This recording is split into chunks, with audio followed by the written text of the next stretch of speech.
Welcome, everyone. Special edition webinar again. Rebecca Hogg is joining. Today's topic is From Insight to Integrity, Interrupting Patterns in Real Time. Time is a theme for Rebecca. She wrote a book. so so I'm going to turn it over to you, Rebecca, and let you take it away. Awesome. Okay. Thank you. So my name is Rebecca Hogg. I am a person, first of all, and then a therapist second. And So did you want to say I something? love that. You just got to like, oh my gosh, because yeah, we always define ourselves. Sorry to interrupt, but I was like, we No, always go define ahead. ourselves by what we do. Thank you. Yes. And same in the therapy office and where I go and things like that. Like we need to remember that we are people and not, robots, machines, as all of those, AI enters our daily life and things like that. So I like to say lots of different things, but today specifically, my name is Rebecca, and I helped interrupt patterns in real time so your future doesn't have to impact or look like your past, I should say, probably. Thank Yeah. you. Hmm. So let's move along. All right. So before we start, just notice this quote. See how it applies to you. Being able to feel safe with other people is probably the single most important aspect of mental health. Mm, mm. Bessel van der Kolk. He's the one who wrote The Body Keeps the Score. Yes. Just notice that. Taking a deeper, comfortable breath. Allow yourself to feel even safe in this moment. Sometimes we're coming from a work thing or we're in the car or wherever. We are safe right now in this moment. And that is really important for our mental health, also our physical health. So we're kind of talking about the integration of those today.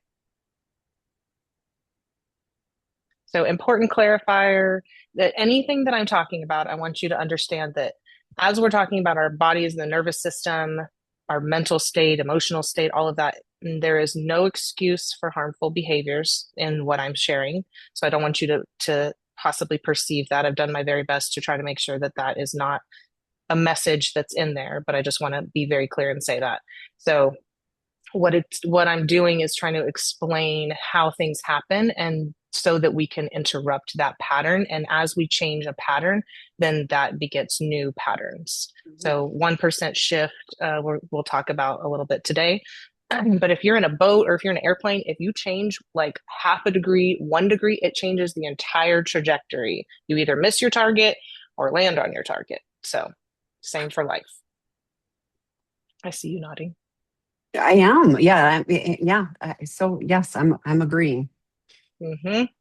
And then what that does is it helps us have more capacity, which strengthens what we're strengthens our ability to respond and feel responsible for the things in our life, which is agency. It gives us more agency, sense of actual control because it's about ourselves and not another person. Okay. So I won't go into it too much, but the shirt that I'm wearing on here, it says "Love Your Story," and some of the things that I've been through, I talk a little bit about in the book. I don't go into a bunch of details, but understanding the experience of betrayal and being able to go from trauma to post-traumatic growth, so that I could even truly wear this shirt and mean it. And it's part of who I am now. It doesn't have to define me in a negative way. And that's been huge because I didn't think in my life that there was anything really good for me. I was like, well, at least it won't be so bad and so painful. But I was able to learn more of who I am and become more whole. Remember how whole I actually am. So speaking a little broadly, and then we'll come back more to specifics. But the first slide is interrupting patterns in real time. So, most people like us are not repeating patterns because we don't care. We truly do care about people in our lives oftentimes. But what happens is that we're repeating these things in the moment And so then our bandwidth starts to shrink and we feel like we don't have the capacity, right? And so I don't have it with me. I meant to bring it, but I collect the lint, and then eventually I throw it away. But it looks full, but I can press more down and fit more in there, just like we do with the trash cans, right? We have a lot of capacity, but we don't realize that we need space in there. We don't need to push it down and put it at max capacity, because then we're not able to respond in the ways that we want to. So we're not talking about becoming perfect. We're talking about like just getting 1 degree more steady in ourselves so that we can respond more of how we want to, from a place of integrity, from our values. We're going to do some practical stuff today so that you can feel like you actually can choose differently, even under pressure. And let's go to the next one. The 1 degree steadier. So we're not trying to do a whole overhaul. Sometimes that's how we want to feel, right? We're like, I'm here, I want to be here, or at least feeling completely differently than how I am now. And then that can keep us stuck because we're picturing this dramatic transformation. But real change oftentimes is not the all or nothing. Like, I'm doing this and now I'm going to completely do this. It's the in between. Like, if you're picturing a bridge and you're here and you want to be here, you're going to have to walk on every single step on those planks on the bridge, and all of that is important. So it doesn't have to be wasted. It's how we look at it if we want to say that it's wasted. Because I did feel like my life in some ways, I was like, oh, it was a waste of all of these years. But I didn't want to keep thinking that. It was not helpful to me. It was not helping me heal. It was keeping me stuck. But again, not all or nothing. So I want you to think of a recent moment in your life where you reacted in a way that you wish that you could change, or that wish that you hadn't. Just kind of notice that. Don't let yourself get overwhelmed. If it feels like too much, just kind of see it off in the distance or pick another moment. Not your worst moment, just one that wasn't aligned to how you wanted to be. And then ask yourself, if I was able to be 1 degree steadier and go back in time, like if I was to go back in time and be 1 degree steadier, or however it is that I wanted to be, have more capacity, what would have been different? So ask yourself that, just notice. And if you're feeling any like some stress, again, take a deeper, comfortable breath.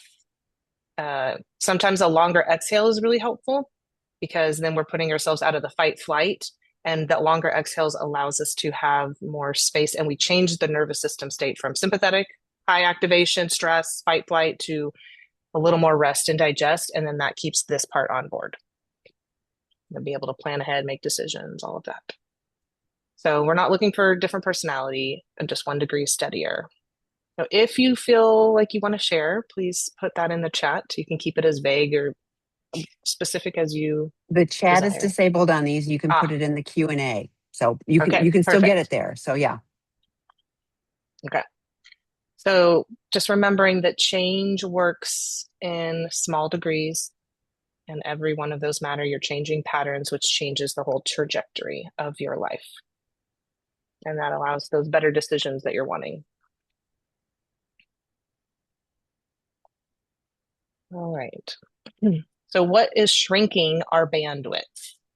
Obviously, there's a lot of things, but if I categorized it, I would say overwhelm, burnout, and emotional backlog. So overwhelm could be summarized perhaps as everything is hurried and urgent and fast, and I had to have it yesterday and all of that. And so all of that pressure on us, then we feel like we can't do anything. And so then we're stuck or frozen. When we're burned out, then sometimes we shut down. We can't feel anything. We can't think of anything. We feel disconnected. We feel depleted. It's kind of, I think about sometimes and it can be for all of these, but on our phones where we have like all our screens up and we've not closed any of them out. And so the charge on the phone is going to go much faster. So what are we clearing out? And that leads us to the emotional backlog. What are we clearing out in our lives to allow us to have the capacity to be able to handle the things that we need to, or have the life that we want more of? And so if we're not clearing those things out, then they're stacking. basically. And why this is important that we're talking about in 2026, even though humans have been alive for a long, long time, is because of the society that we live in now. We have electricity, we have lights, so we have everything 24/7. And we don't have the time where we usually would have in the past, where we integrated our day naturally, right? We worked outside in the sun, and then we came home and we had a fire outside or inside, and we talked and shared stories about our day and how we felt and what we thought. That all helps us to integrate or digest, just like food, right? You take food in, it digests. So you take in your day, you take in all the input and the energy, and you got to digest that. But we don't do that anymore. We're just go, go, go, and then we crash. And Mm. so all of that is getting backlogged, whether we realize it or not. You can look up the neuroscience, all of that, but that is happening. So then that shrinks our bandwidth and it narrows our ability to be able to see other options, other choices. And feel free to stop me. We're doing Q&A at the end, right? Yeah, if somebody Okay. pops a question and it's pertinent, I'll interrupt you. But otherwise, yes. Any questions about this or other things along these topics? I was thinking you must have talked to my daughter because she's always getting on me about how many screens I have on. I clean them out eventually, but like I was like, oh, you talked to my daughter because she'll go like, you know. I can neither confirm nor deny. Yes. There you go. Okay, so what is happening under stress is our reaction time is speeding up. So that means that our reflection time is shrinking because we Mm. have a certain amount of energy, right? And so if we're using it for one thing, then we don't have um, that amount for this. So something's going to get more, something's going to get less unless we come more into balance. Um, and so then it's our habits, our daily habits that we don't even sometimes realize are actual habits that then are the ones that are taking over the steering wheel, if you will. So it's not that you're losing the values that you have, you're just not able to access them because you're more in a state of stress, that fight, flight. And even just thinking about the words flight, like you want to run away, you want to escape, or fight, you want to, use your arms for that, or words, we use that as well. So and then that can go into the shame spiral where we're like, why did I say that? And all of those things.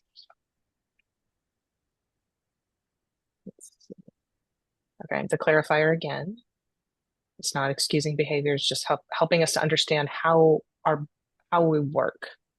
Because even though we have it in school, we have anatomy, physiology, we have biology, we have all of that. It really, I mean, we learned so many things, but we didn't learn like about our emotions or how to communicate, like, which is crazy. Like it's so important. It's even in the, I could go on. Anyways, it was because I was a teacher also before. And so I saw it in schools from elementary up and just saw how important that those pieces were that kids aren't getting in schools. So if us as Well, the and adults can learn it, then we can share that with our kids. but in family systems, a lot of kids don't get it at home either. Mm-hmm. Yep. So then they're learning it as adults, and then they're in my office, and they're like, "Well, why is it that I'm just now learning at this at 30, whatever, 40, whatever, 50, 60?" But we are never too old to learn. If we want our lives to be different, there's lots of things that can help that to happen, and this is one of them.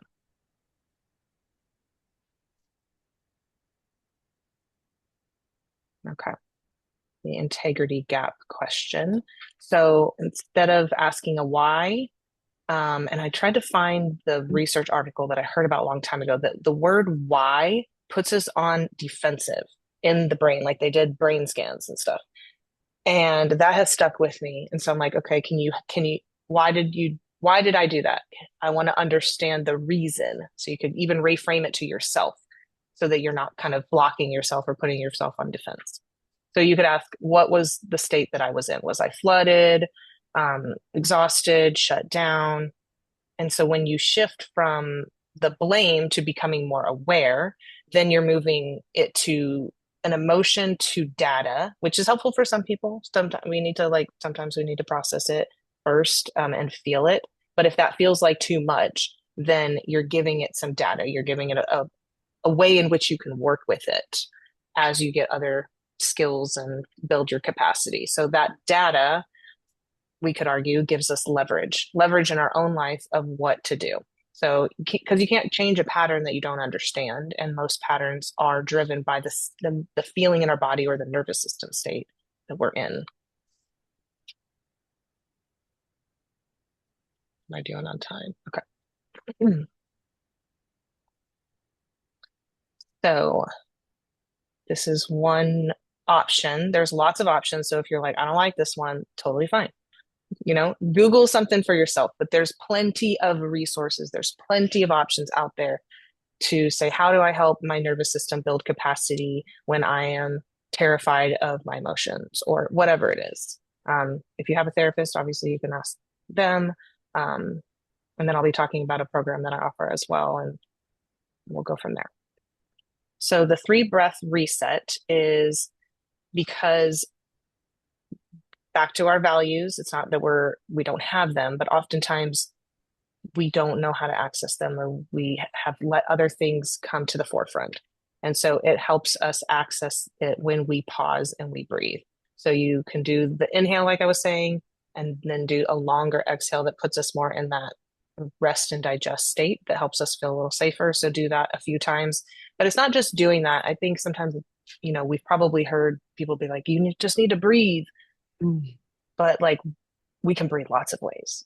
There's a whole breath work meditation kind of stuff for that. So this is only one of those ways. But when you do, I would say focus on the feeling of the inhale. And sometimes, you might notice a temperature of cold or warm as you're inhaling versus exhaling. So just noticing that, and see if you can follow the airflow even into your lungs. So what this is doing is it's putting you back into this in a way by widening your capacity. Because think about it, when you're breathing, it's helping to slow the heart rate down. And when your heart rate is slower, then this part is getting the blood flow, the executive functioning. You're able to think more clearly, plan ahead, make decisions, that sort of thing, that helps us to be able to act in the integrity that we do have and that we do want to. So because it slows reaction time, and then that gives us the ability to feel like we can choose. So not force, not be like, why can't I do this? Because that's not even actually a question. Sometimes we ask ourselves a question, but we're not actually looking for an answer. It's our inner critic that's saying, negative things about us, which is not actually helping us to get unstuck and move forward. So when we do this, it's giving ourselves compassion. And if that feels uncomfortable, that's information. The information of like, it's not supposed to feel like that, because why should we be judging ourselves for doing something that is good for us just because we've learned it somewhere, kind of programmed by society that that's weird or whatever. So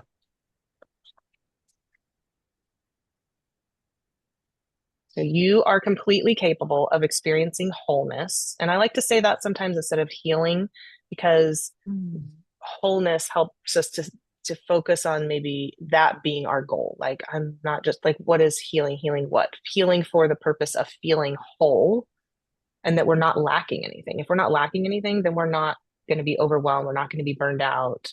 We're not going to be emotionally backlogged. And so that can bring us more of what we want, like peace, joy, contentment, love.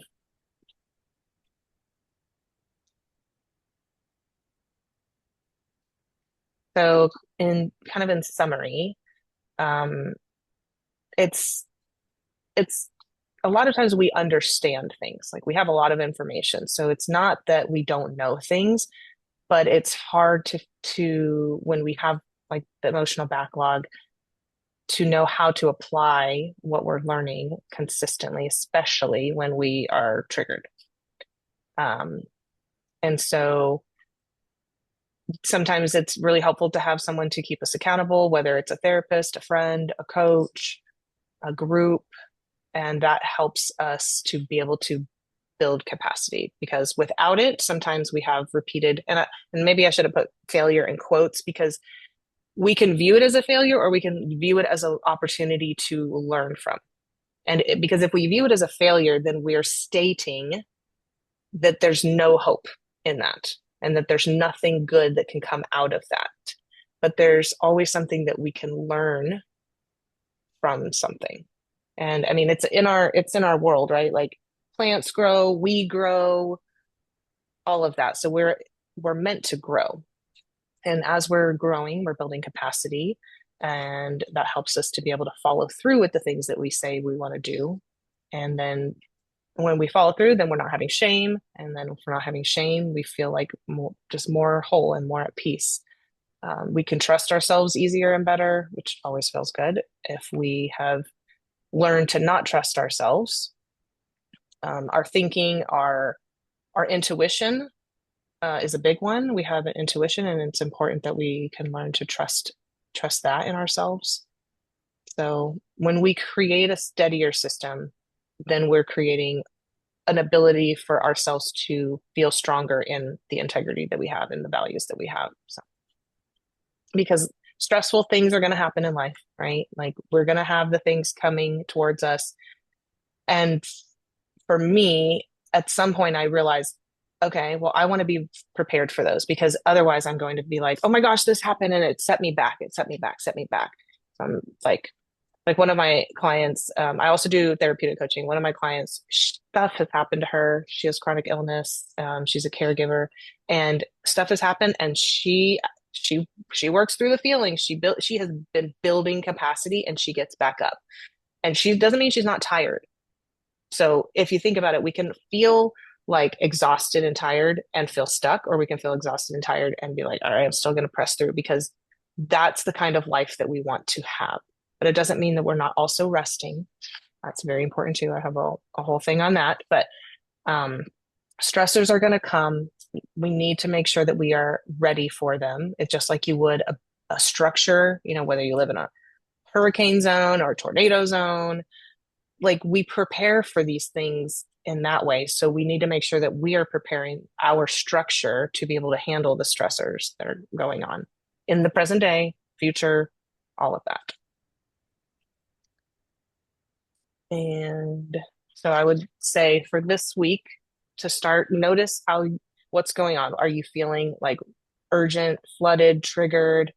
Take some of those deeper, comfortable breaths, have those longer exhales, and notice even just a slight degree of growth at the end of the day. Like, okay, what can I learn from my day? Not shaming yourself, but just kind of reflecting, and what would you have done differently? Because when your brain practices something, it doesn't really know the difference. So you could practice something meaning, or like go over it in your head over and over, and like a ruminating, or like in a negative way. And so your body feels like that's actually happening. Or you can also practice something like, okay, I said something, I did this, here's how I would do it slightly differently. And so then you're giving your body and your mind and emotions that practice as well. And so then you can give yourself that experience that helps build on top of that help build real change. Okay, we talked about that.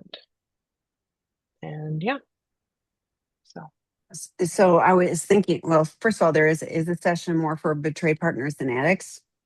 I would say no. Like this is we all have limited capacity, if and we all can shift a degree. So I think this isn't even about addiction. This is about, I mean, you were sharing a client that is a caregiver and has other, has health issues. All of that is, I was thinking about that particular client that you were talking about, and I was like, you're a caregiver, you're at your max, and then,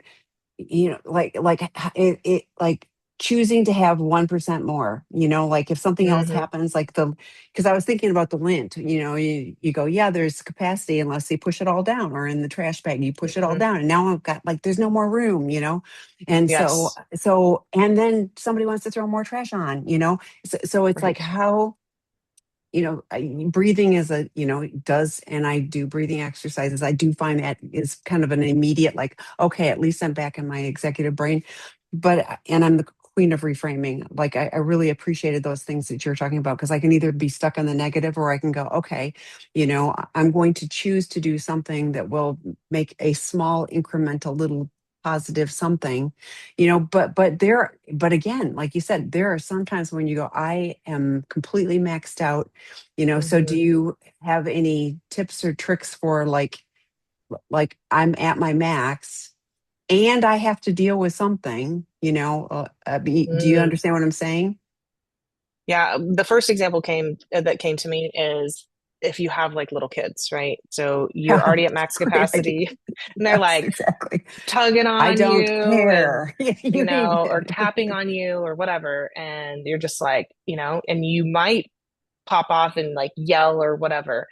Um so I don't know speaking to this specific question but that's coming to mind is that if there is a rupture it's so important that there's a repair. So if it's Mm. something that you are saying like or yelling at kids or whatever that there's a repair there and that's for them but it's also for you that it's like hey we're normalizing that we can make mistakes right or err on a different way that we would have liked to be but then when there's a repair you're saying I'm human and that teaches the kids um, that when we make mistakes, it's okay to admit them and to share them and that there's not shame. And I say that, I think maybe that situation came to mind because it is the next generation that we're teaching as well of how to be healthy adults. And the really cool thing is with the kids that when we're like that with them from the beginning, as they're sponges absorbing everything, then they end up teaching us whether they're your niece's nephews or they're somebody else's kids or yours, the kids can teach us. So I know that was more nuanced, No, I specific love thing to that. And kids yours. is a great example because you're right. Like, I can have zero capacity and then the kids need something, So Hmm. so that, that is, or a situation or, a caregiver and you're like, I am completely depleted and Yeah. the person I'm caring for needs something, so Hmm. there are moments, and when you were asking for the example, I thought of something and it was someone who had, was like, it's a silly example, but it was like they've told me about this one television channel that they love and it would be so not me and we don't get it and they bring it up all the time and the last time it was my mother, I love her. She said Hi, something. mom. Yeah, yeah. Hopefully she's not watching these, but the last time she said it, I was like I kind of did we don't get that channel, and I was just like, why did I do that? Like, I could have said, Hmm. I could have said 100 different things that would have deflected it, and I don't get to spend that much time with my mom, so I was like, I clearly, that was still bothering me because that was the first thing that came up, to me. So yeah, I didn't do a great job in that moment, and I could have chosen differently. But, I also was like all of those questions to ask, what was my capacity? My capacity was low in that moment. My Hmm. capacity was low. So it just hit at the wrong, in my opinion, wrong time. And so I didn't do it well, but yes. And all of this is, like you say, not doing it perfectly, doing it 1 degree better. If I, can I do it one Yes. degree better the next time? Because this will happen again, not just with her, but Hmm. with, where I get, a little shorter fuse, so how do I take a deep breath and go, how do I want to show up for myself? And that's a lot of it for me is reframing to how do I want to show up, as myself. I don't want to be the, that's not who I Yep. am and that's not who I want to show up as. So how do I, how do I do it just a little bit better? So, and I love that because one degree, that doesn't sound so hard, just one little Hmm. degree different, it can make a huge difference. So we've got some Yeah. questions. So the first one was, is the session for betrayed partners more for betrayed partners than addicts? I was like, anybody who's dealing with anything that, they're feeling stretched on capacity, this could be helpful. So then the Hmm. next one, Rebecca, is betrayed partner here. I have been stuck in dorsal shutdown freeze for a year. Unfortunately, I Hmm. don't have the financial means yet to move away from my partner. I am finding it hard to get out of bed. Any small task to care for myself feels like climbing Mount Everest. Since my environment isn't exactly safe, in that I feel triggered by my partner's presence and the history, and I can't get out, as my brain is not online enough to even seek therapy. Any advice? That's a complex question. Can Yes, it is. Yeah. Yes. So there's a couple things. One is the more that adding like the knowledge piece, but the application piece that can be helpful. There is a course by Irene Lyon. If I can put her Irene name, Lyon. Irenelyon, called the 21 Day Reset. Ooh. And I think it's like 200 or 300, but I recommend that to, like, if I do a consultation call with somebody and it's not, they're not going to be my client for whatever reason, but they need this. It helps you to understand your body and what's going on, to know how to give yourself the accurate rest. So sometimes we're like, I'm so tired, I just want to like take a nap. But what's happening is you're overloaded, so you need to like have all of that kind of digest. But the more that we understand what's going on with our bodies and learning how to care for it, then that's going to help you for the rest of your life. So I would say if you can invest in something like that, that's going to help you to be able to come back to that as a resource. Because she walks you through different, they're not guided meditations necessarily, but she walks you through how to kind of reset the nervous system. So that's like a long-term thing. In the moment, like short little things that help move 1 degree, is VU breath or humming. So maybe some of you guys have heard of the vagus nerve. And so when you do a VU breath, you're breathing out. But if you hum, what you're doing is you're vibrating the vocal cords, which touch on the vagus nerve and help calm your whole nervous system.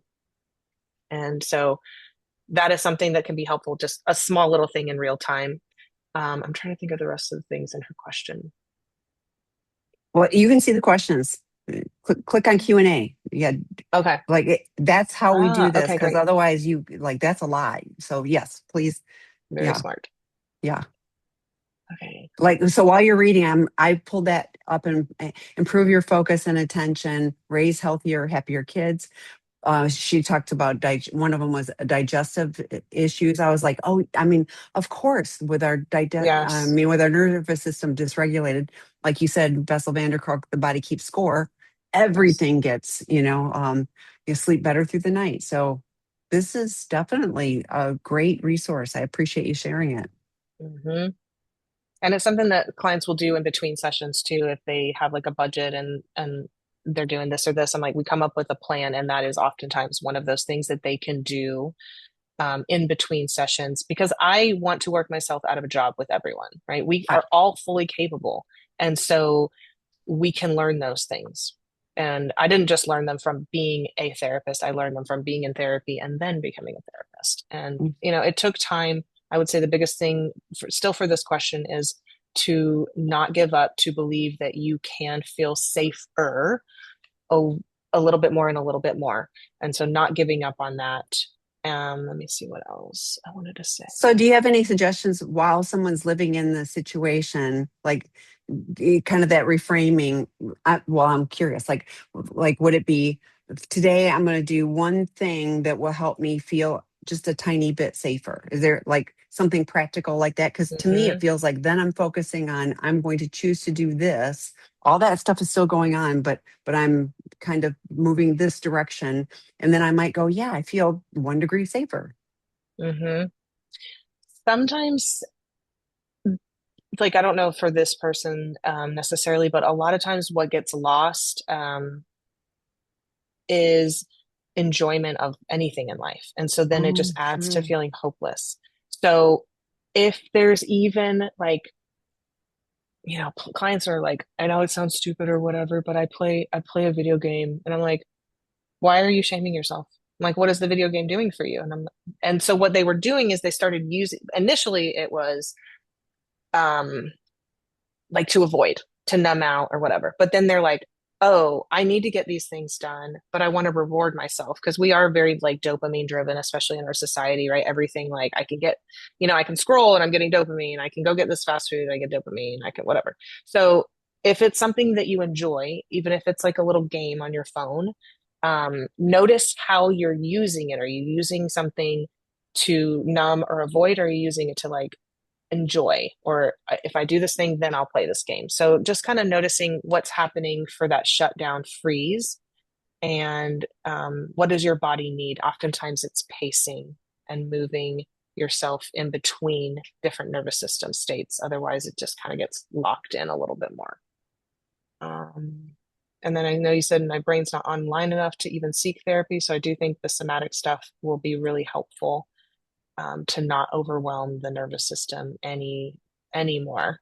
Um, and then I'm just going to throw in a little plug for the therapeutic coaching is kind of to fill that gap as well, because there are people who are not able to go to therapy for different reasons. You know, it could be like it takes longer to drive to and from therapy than you are in therapy. And then there's so much that you want to share and say, and you have to wait like a whole week or 2 weeks or whatever. So it fills in the gap because you can ask a question and get a response right away from myself or another therapeutic coach. So we have like the therapy skills and knowledge that we share with you as you're going through something, so that you can start to feel like you're getting the momentum, like when the ball is rolling down the hill, it's gaining momentum.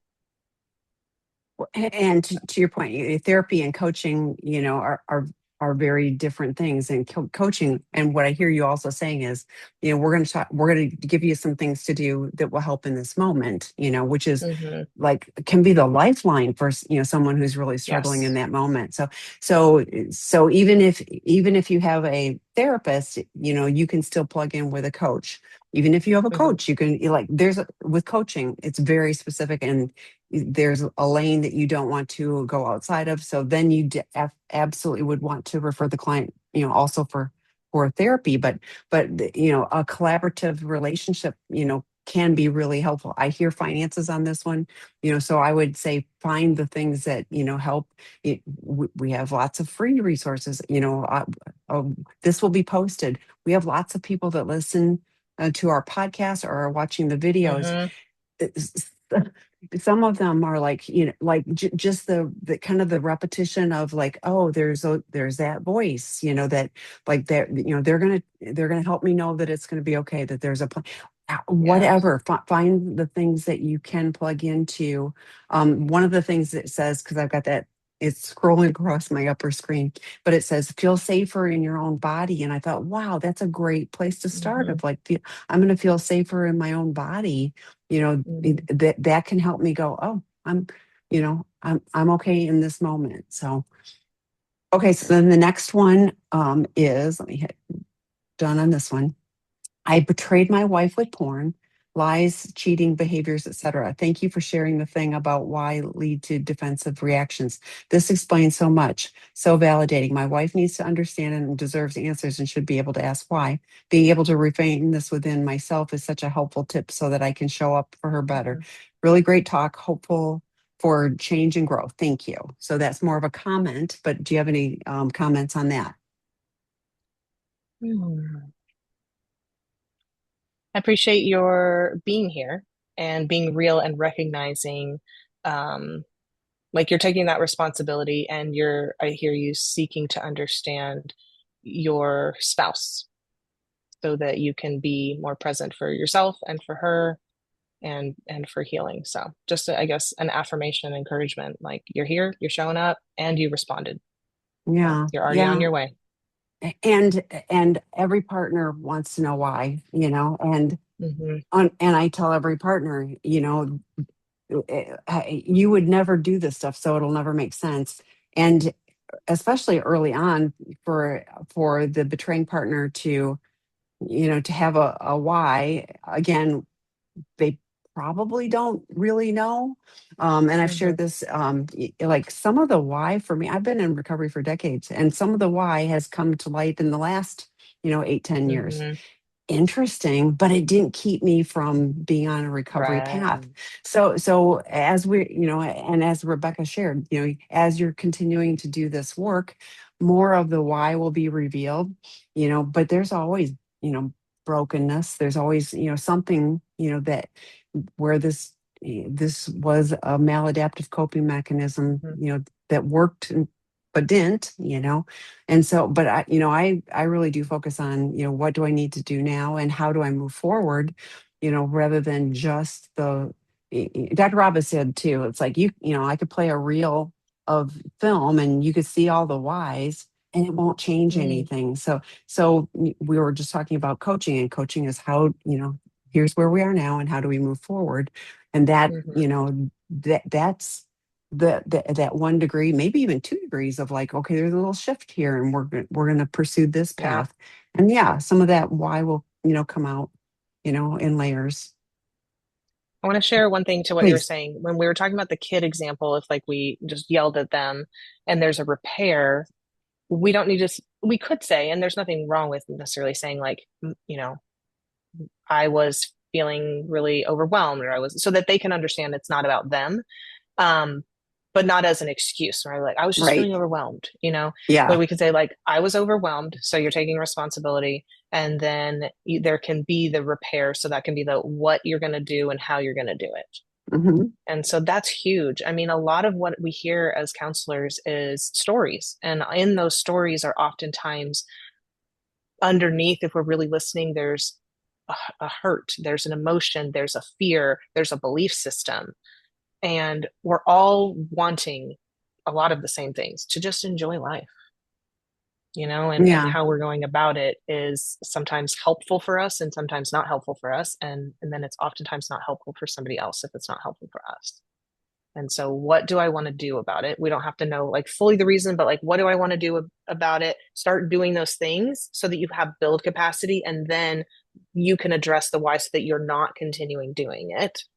I mean, there's not like an exact, you have to do this and this, but just to say not only focusing on the why, because like you said, there's not an answer that we're ever going to get that we're like, oh, okay, I feel so much better. So if we can recognize that, because when that was for me, I was like, oh yeah, like is there ever going to be something that helps me be like, oh, that's totally fine now?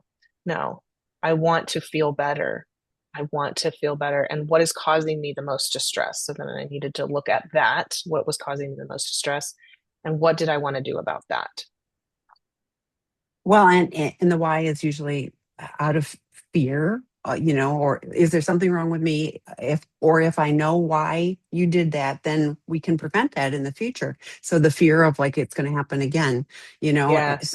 so working with somebody that can find those patterns, the therapist that can help you go, oh, there's that pattern. Like you're Yes. saying five different stories, and what's the one common theme in here? That's really helpful. Journaling. We talk about journaling often because as you're journaling, you can go like it starts out with, I'm really angry about whatever, or I'm really like, I need to know the why. Well, why do I Mm-hmm. need to know the why? Okay. Da, da, da, da. And then then you're more apt to find out, what's really at the heart of it, and not that you can fix it all. Like Rebecca was saying, it's like, am I ever going to know enough of the why that it's going to make sense? And I'm going to go, oh, all good. No, but now, I am choosing to move forward with what I know so far. And maybe more will be Mm-hmm. revealed, but I'm gonna move forward, on a path. And I love that you talked about, and we all want, I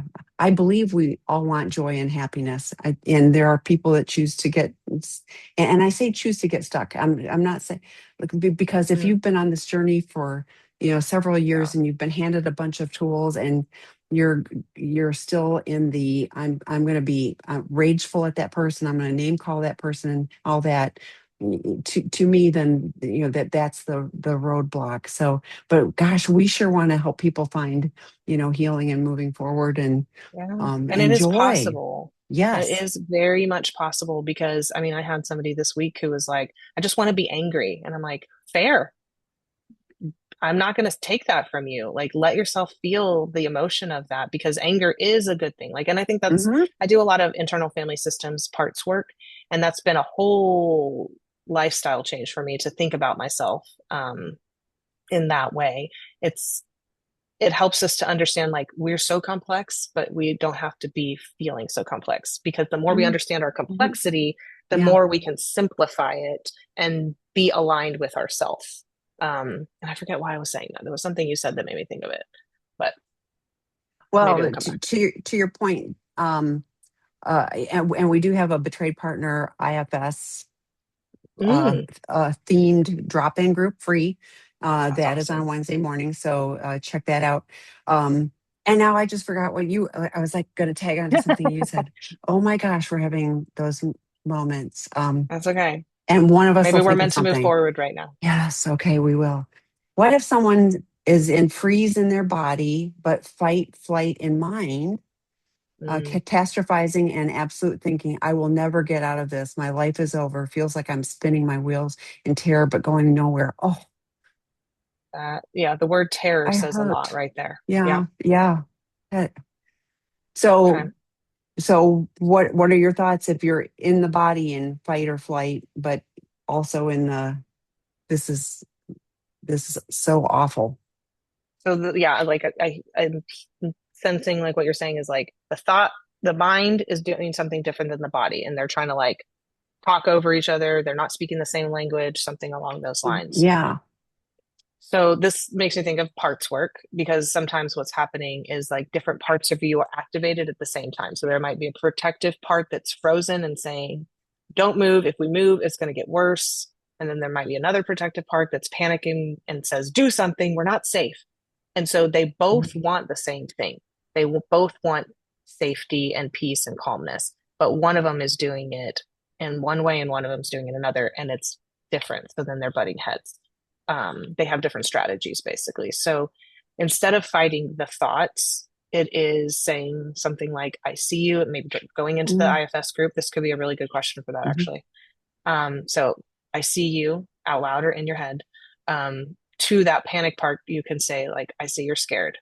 And if you want to elaborate with that and add more like you would to a child, I see you're scared. That makes sense. I understand. And then to the frozen part, it might be like, um, I see that you're trying to keep me safe. And you could even ask, like, ways that it has tried to keep you safe in the past, because then it helps us to not fight those parts so much. Because oftentimes, those parts, the protective freeze part and the protective panic part, have protected in the past. But like you were saying to something else, it's maladaptive now. And so they both need almost updated. You know how our phones, they lag behind when they're not updated or they have too many tabs open. Same kind of thing. What I was saying with the backlog is like we can have so much in us that we become a little more divided within ourselves. So the more that we have curiosity and compassion to these parts of ourselves that have helped us in the past, the less they're going to fight us as the, let's say, the director in this board of directors. If we have like parts and we might say like, this is like their inner council or something like that. Well, just like any healthy business, we got to make sure that they are all on the same page. And so compassion, listening, curiosity. There's a lot more to it than that. So I'm not saying like go and do your own IFS stuff. Um, Right. but and actually, I want to say this before I forget. There are lots of different thoughts on AI and ChatGPT and those kinds of things. So I'm not saying to do it or don't do it, but I am going to say that clients have found it helpful to a certain extent to ask questions of ChatGPT. And so I'm not saying to put any identifying information about yourself. You can be like, hypothetically, if someone were to feel blah, blah, blah. So utilize this technology that we do have, but do it in a way that is, still safe for your information. And um, sometimes I will ask it stuff and I will say, don't just tell me what you think I want to hear. Like, I want to, and I've Oh, also interesting. told it to consider like some of these main, like Bessel van der Kolk and Peter Levine and stuff like that. So I've had some of those things and I'm like, consider these things, but ultimately I'm making the decision. And what I'm doing is I'm helping learn to build trust even within my own knowing, because oftentimes we do know something, but we are so panicked or frozen that we aren't able to really access that and or believe that part of us. So if we can hear it or see it, then sometimes that can be really helpful for us to learn to trust ourselves, which is going to help with all of the stuff that we've talked about today. Yeah. Um, Go ahead. No, no. I was gonna say like the attachment wound stuff. Like there's so many different lenses to look at this. The attachment wounds mhm, is similar. It's like, well, the politician is going, you need to show up a certain way, but there's all of these again, like, these different voices, different parts. So I love that you're talking about helping those parts go. I hear you. I see you. I got this. I'm going to be the adult, and I'm using my right. thinking part of my brain, and even, the AI or whatever, using the tools available. hmm I want to say something about the intelligence of our heart and our gut. So Oh, please. try to let me remember that, but I want to finish speaking to this point. So you could say to the panic part and frozen part, like, I see you, and like reflect back what their experience is, they're feeling. I know you're scared. I know you're trying to keep me safe, whatever it is.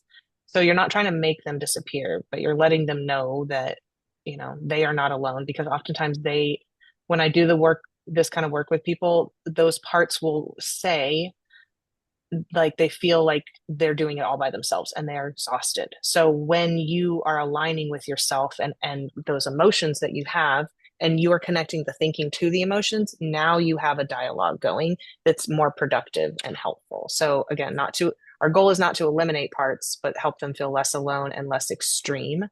And some of that we can do by our body shifts. So we can make sure, like, our feet are on the ground and we press them down, like, I'm here, I'm safe.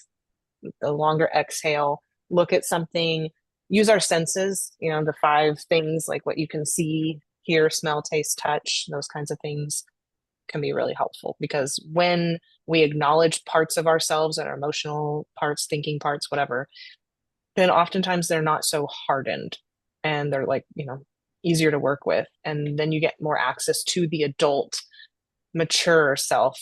That's, I don't want to say mature, but like the part that's the self, right? That's more whole, that we do all have within us, I believe. And the IFS talks about that. The self is what it's called, with a capital S. So yeah. And so then I want to go to real quick is there's something called heart math. And it says in their research that the heart sends more messages to the brain than the brain sends to the whole nervous system. Oh, interesting. Which is incredible, because in our culture, we give so much emphasis to our thinking. Yeah.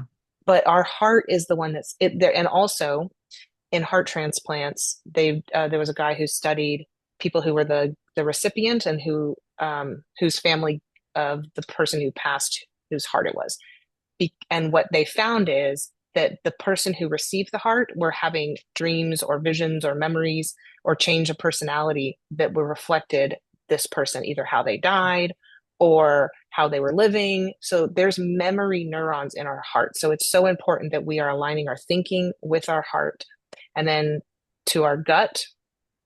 Our gut is called our third hemisphere, our second brain, or sometimes people even say it's our first brain, because there's so many more messages that the gut sends to the brain than the brain sends to the whole body, again, which is incredible. Like, so we really do need to line up our thinking with our emotions, pointing to my heart, to our gut. And the more that we are aligned, the more whole we are, the more clear we are, and the more we are feeling in control of our life. I did not know any of that, especially the heart Cool. transplant stuff. But in addition, and I think for betrayed partners too, like, it's really easy to not be paying attention to our bodies. And so, I have learned to pay attention. I know where I feel my stress, and so if I'm paying attention to my gut, which is usually tensing up, then I'm more in tune with things. So, oh, that was so interesting. Yeah. We could I talk know we're forever. coming up on the time. Yeah, The I next know. one, Let's see. it looks like it's not a question, but Right. Yes. and then, And yeah, so thank you for highlighting the realness of bandwidth and limits. I go to my 4-step because I get pushed out of my window of tolerance. Thank you for talking about the steps. Okay. mhm. And then have you collaborated with Dr. Eddie Caparucci and his ideas that men can't implement due to a lack of emotional regulation? He No, but does I a will whole look bunch of him inner up. child stuff. I will send you after Oh, this okay. some. Sounds very interesting. Yeah. Okay. And then would you please encourage a trade partner who's in dorsal vagal shutdown to bring her questions to the SI support groups and the what's we do not have any WhatsApp chat. So just I want to make sure that there's been a misperception that we endorse that. We have not. We are not Mm, affiliated with any of that. There's some that in the community that can empathize and share practical strategies that we've learned from our own experiences. And that's all free. So yes, the SI drop-in groups, we've got bunches of those, on our site. So, okay, let's get to, so appreciate you mentioning how staying in anger and blame. Oh, that's what I was going to talk about, anger. Because girls, especially, like, we're told mm.